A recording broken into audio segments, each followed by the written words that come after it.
Hello friends, good morning. चलिए जानते हैं देश और दुनिया की तमाम छोटी बड़ी खबरें, जिसमें सोना चांदी, मौसम और राजनीति से जुड़ी बड़ी खबरें आपको बताएंगे सिर्फ 5 मिनट में। लेकिन उससे पहले वीडियो को लाइक जरूर करें और चैनल पर नए हैं तो चैनल को भी सब्सक्राइब कर लें। तो चलिए वीडियो को स्टार्ट करते हैं। जी हां, आपको बता दें, गरबा प्रेमियों के लिए इस बार पीएम मोदी ने एक खास तोहफा दिया है। अगले 9 दिनों तक सिर्फ देश ही नहीं बल्कि विदेशों में भी नवरात्रि के अवसर पर लोग धूमधाम से गरबा खेलने वाले हैं। हर साल नवरात्रि से पहले कई गरबा सॉन्ग रिलीज किए गए। वहीं नवरात्रि के पहले दिन प्रधानमंत्री नरेंद्र मोदी के लिखे गए गरबा सॉन्ग मॉडी को रिलीज कर दिया गया है। पीएम नरेंद्र मोदी के सोशल मीडिया प्लेटफॉर्म पर इस गाने को शेयर किया गया है। हरियाणा में सरकार ने नाइट क्लब, बार, रेस्टोरेंट को लेकर एक बड़ा फैसला किया है। इस फैसले से हुक्का पानी पीने के शौकीनों को झटका लगा। हरियाणा सरकार के गृह विभाग ने प्रदेश के सभी जिलों के नाइट क्लब, बार, रेस्टोरेंट में किसी भी तरह का हुक्का परोसने पर पूरी तरह से प्रतिबंध लगा दिया है और गृह विभाग ने इस बाबत बाकायदा एक लिखित आदेश भी जारी किया है। प्रदेश गृह विभाग के आदेश के मुताबिक सार्वजनिक स्थलों पर फ्लेवर्ड हुक्का पर पूरी तरह बैन रहेगा। जामियत उलमा हिंद के अध्यक्ष और मुस्लिम वर्ल्ड लीग के संस्थापक सदस्य मौलाना अरशद मंदी का कहना है कि गाजा पर इजरायल के हमले की निंदा की और विश्व समुदाय से युद्ध रोकने के लिए हस्तक्षेप की मांग की है। जामियत उलमा हिंद बैतुल मक़दिस, फिलिस्तीन और गाजा की सुरक्षा के लिए पहले दिन से किए जाने वाले हर प्रयास की समर्थन रही है। वहीं आज भी फिलिस्तीन के साथ खड़ी इजरायल का एक कब्जा करने वाला देश है, जिसने फिलिस्तीन की भूमि पर कुछ विश्व शक्तियों का समर्थन से कब्जा कर रखा है। अखिलेश यादव ने कहा था नवरात्रि में वो कुछ उम्मीदवारों की घोषणा कर सकते हैं। उन्होंने ये भी कहा कि शुरुआत में वीआईपी सीटों के लिए टिकट फाइनल होंगे। आज से नवरात्रि शुरू हो गई। समाजवादी पार्टी के उम्मीदवार की एक लिस्ट सोशल मीडिया एक्स पर वायरल हो रही है। अखिलेश यादव लेकर शिवपाल यादव तक नाम इस लिस्ट में शामिल है। अखिलेश के कन्नौज से तो उनके चाचा शिवपाल को आजमगढ़ से टिकट मिला है। शारदीय नवरात्रि के पहले दिन कांग्रेस ने अपने प्रत्याशियों की पहली लिस्ट जारी कर दी है। राज्य के 90 विधानसभा क्षेत्रों में कांग्रेस ने अभी केवल 30 विधानसभा क्षेत्रों के लिए ही अपने उम्मीदवार फाइनल किए। सूत्रों के अनुसार कांग्रेस 60 प्रत्याशियों की अगली लिस्ट 17 अक्टूबर को जारी कर सकती है। इससे पहले बीजेपी राज्य की 90 से 85 विधानसभा सीटों के लिए अपने उम्मीदवारों की घोषणा कर चुकी है। इजरायल के खिलाफ हमास ने जब से युद्ध छेड़ा है तब से उसके इंटेलिजेंस और उसकी क्षमता पर सवाल उठ रहे हैं। मोसाद को दुनिया की सबसे ताकतवर इंटेलिजेंस एजेंसी माना जाता था, लेकिन हमास के हमले के बाद उसकी साख को तगड़ा झटका लगा है। हमास के लड़ाकों ने इजरायली सीमा पर लगे फेंसिंग को बुलडोजर से तोड़ दिया और फिर सीमावर्ती शहरों में घुसकर जबरदस्त तबाही मचाई और इजरायली शासन ने इसकी भनक तक नहीं लगी। अपने बयानों को लेकर सुर्खियां बटोरने वाले यूपी के लखीमपुर खीरी जिले से सांसद और केंद्रीय गृह राज्य मंत्री अजय मिश्रा ने एक बार फिर से बड़ा बयान दिया। इस बार उनके निशाने पर कांग्रेस नेता राहुल गांधी थे। मंत्री अजय मिश्रा टेनी ने राहुल गांधी की तुलना फिल्मी हीरो गोविंदा से करते हुए कहा कि वो भी गोविंदा की तरह राजा बाबू, जो कभी कुली बन जाते हैं तो कभी मैकेनिक। पंजाब में मान सरकार ने मिशन रोजगार के तहत 15 अक्टूबर को 304 नियुक्ति पत्र बांटे। चयनित युवाओं को राज्य सरकार के विभिन्न विभाग में नौकरियां मिली। इस अवसर पर सीएम ने युवाओं को संबोधित भी किया और कहा उनकी सरकार की प्राथमिकता अधिक से अधिक युवाओं को रोजगार देने की है, इसलिए सरकार की ओर से मिशन रोजगार शुरू किया गया है। मध्य प्रदेश विधानसभा चुनाव के लिए कांग्रेस ने पहली लिस्ट जारी कर दी। सीएम शिवराज सिंह चौहान के सामने कांग्रेस ने विक्रम मस्ताल को चुनावी मैदान में उतारा। गृह मंत्री नरोत्तम मिश्रा के सामने दातिया से कांग्रेस के अवधेश नायक चुनाव लड़ेंगे। वहीं विवादित रहे सुरेश राजे को भी कांग्रेस ने डबरा विधानसभा से टिकट दिया है। कांग्रेस महासचिव प्रियंका गांधी ने डीएमके के महिला अधिकारी सम्मेलन को संबोधित किया। संबोधन में उन्होंने महिला आरक्षण बिल पर बात की। प्रियंका गांधी बिल को तुरंत लागू करने की मांग की। इसके साथ ही उन्होंने अपने पिता राजीव गांधी की हत्या के बारे में बात की। प्रियंका गांधी सम्मेलन को संबोधित करते हुए कहा, मैं महिला आरक्षण विधेयक को तत्काल लागू करने की मांग करती हूँ। छत्तीसगढ़ में विधानसभा चुनाव होने वाले। चुनाव को लेकर राज्य में सरगर्मियां बढ़ी हुई। इसी बीच कांग्रेस ने उम्मीदवारों की सूची जारी कर दी। कांग्रेस ने पहली लिस्ट में सीएम भूपेश बघेल समेत 30 नामों की घोषणा की, जिसमें 22 मौजूदा विधायक के नाम भी शामिल है। पहली सूची की 30 सीटों में से 14 अनुसूचित जाति और 3 अनुसूचित जनजाति के लिए आरक्षित किया गया। अन्य 13 समान सीटों से 9 पर अन्य पिछड़ा वर्ग के उम्मीदवारों को टिकट दिया गया है। महाराष्ट्र में एक दर्दनाक हादसा हो गया है और बता दें कि यहां एक ट्रक और टेम्पो की भीषण टक्कर हो गई। इस हादसे में कम से कम 12 लोगों की मौत हो गई, जबकि कई गंभीर रूप से घायल हो गए। हादसे की जानकारी पाकर मौके पर पुलिस पहुंची। सबों को कब्जे में लेकर पोस्टमार्टम के लिए अस्पताल भी भिजवा दिया है।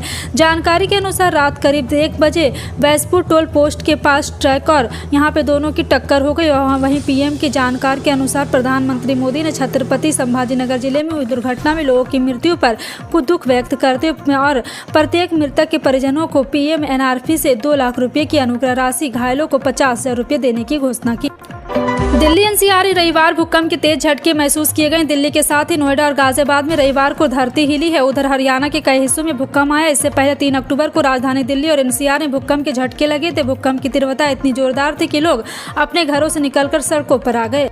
राकंपा सुप्रीमो शरद पवार के करीबी सहयोगी और पूर्व राज्यसभा सांसद ईश्वर लाल जैन और अन्य के खिलाफ मनी लॉन्ड्रिंग मामले में प्रवर्तन निदेशालय ने जलगांव, मुंबई, ठाणे, सिल्लोड़ और कच्छ सहित अन्य क्षेत्रों में स्थित 70 अचल संपत्तियों को अस्थायी रूप से जब्त कर लिया और चल संपत्ति जैसे पवन चक्कियां, चांदी और हीरे के आभूषण, बुलियन और भारतीय मुद्रा बैंक धोखाधड़ी मामले में सभी संपत्तियों का मूल्य 315.60 करोड़ रुपये है।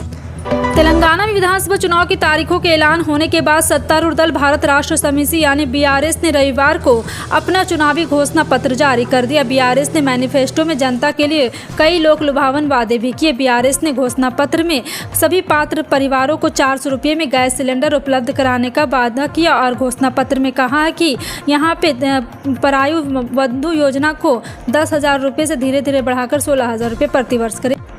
ब्रिटेन के प्रधानमंत्री ऋषि सुनक ने इजरायल पर फिलिस्तीन के आतंकवादी संगठन हमास के भयावह और बर्बर हमलों की निंदा की है। उन्होंने क्षेत्र में सुरक्षा बहाल करने के लिए इजरायल को सतत सहयोग करने का संकल्प किया।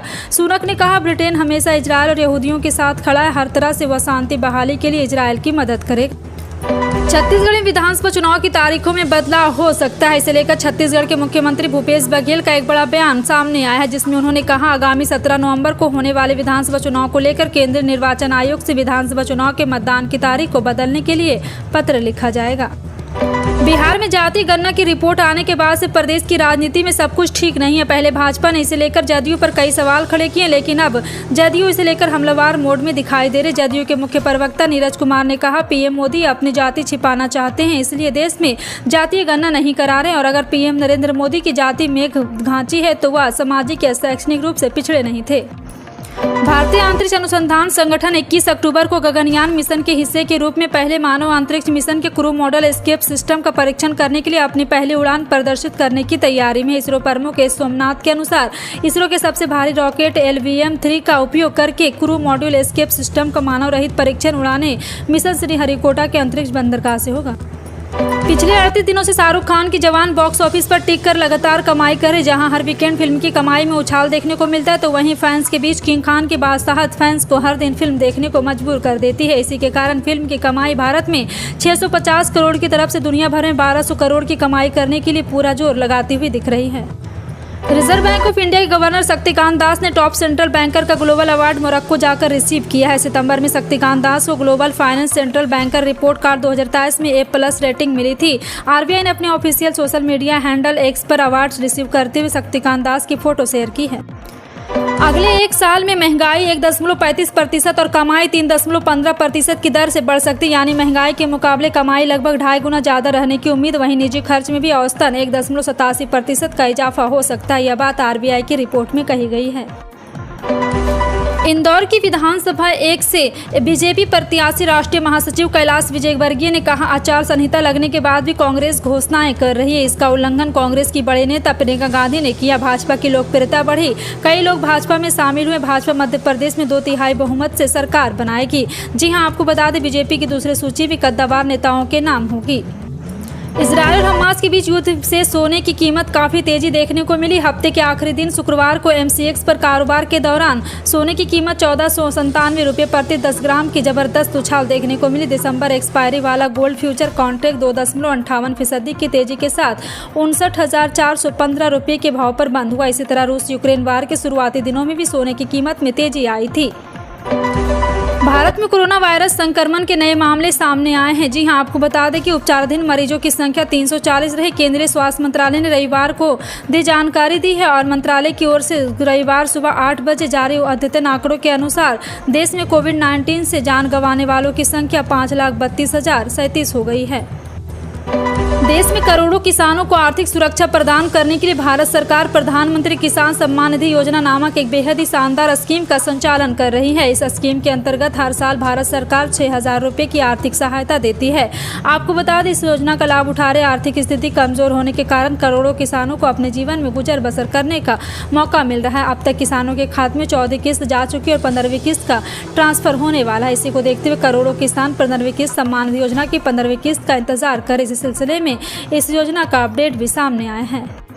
अंतर्राष्ट्रीय बाजार में कच्चे तेल की कीमत में उछाल देखने को मिल रहा है। इजरायल और हमास के बीच युद्ध के बाद से क्रूड ऑयल का रेट $90 प्रति बैरल के नीचे आने का नाम नहीं ले रहा। हालांकि देश में पेट्रोल डीजल के दाम लंबे समय से स्थिर है। बता दें कि देश भर में 22 मई 2022 को केंद्र सरकार ने पेट्रोल डीजल पर लगने वाले उत्पाद शुल्क कम की थी।